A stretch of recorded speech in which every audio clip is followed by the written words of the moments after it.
ఓం నమ శివాయ శ్రీమాత్రే నమః. మిత్రులకి శ్రీభిలాషులకి అలాగే నన్ను ఆదరిస్తున్న యూట్యూబ్ ప్రేక్షకులందరికీ కూడా పేరు పేరు ధన్యవాదాలు. మిత్రులారా, మీ అందరికీ పరాదేవత ఎలువెల్లా మీతో ఉండి మీ మనోవాంఛ నెరవేర్చాలని మనస్ఫూర్తిగా కోరుకుంటున్నాను. ఇది ఒక చిన్న ఆయుర్వేద పరిహారం.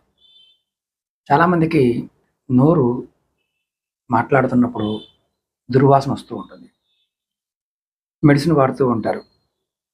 మెడిసిన్ వాడినప్పటికీ కూడా తగ్గదు. దానికి ఆయుర్వేదంలో ఒక చిన్న పరిహారం చెప్పారు.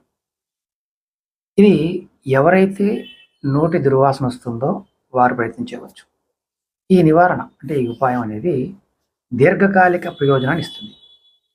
1 టేబుల్ స్పూన్ నల్ల నువ్వులు తీసుకోండి, 6 తమలపాకులు, 1 జాజికాయ.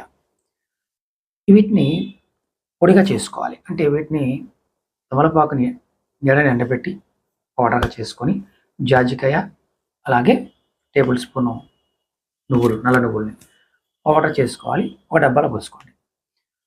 ప్రతిరోజు రాత్రి భోజనం చేసిన తర్వాత కొద్దిగా అంటే కొద్దిగా 2 చిటికెళ్ళు 3 చిటికెళ్ళు ఈ మిశ్రమాన్ని నోట్లో వేసుకొని నవలాలి.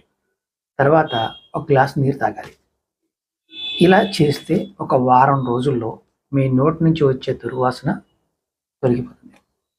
మీకు ఇలాంటి వాటి మీద ఇంట్రెస్ట్ ఉంటే, ఇలాంటి ఆయుర్వేద చిట్కాల గురించి కూడా తెలుసుకోవాలనుకుంటే ఖచ్చితంగా కామెంట్ చేయండి. నేను ముందు మీకు పాత వీడియోలో చాలా చెప్పాను. మళ్ళీ మీకు చిన్న చిట్కాలు ఎటువంటి సైడ్ ఎఫెక్ట్ లేకుండా చేసుకోగలిగేవి చెప్తాను. ఎందుకంటే ఆయుర్వేదం పాయింట్ ఆఫ్ వ్యూలో వాత, కఫ, పిత్త ఈ 3 సంబంధిత విషయాలు మనం గుర్తించినప్పుడే ఆయుర్వేదం మనకి బాగా పనిచేస్తుంది. కాబట్టి మీకు ఇంట్రెస్ట్ ఉన్నవారు కామెంట్ చేయండి. అలాగే మీకు ఈ వీడియో నచ్చినట్లయితే లైక్ చేయండి. ఈ వీడియోని 10 మంది మిత్రులకి షేర్ చేయండి. ఓం నమః శివాయ శ్రీమాత్రే నమః.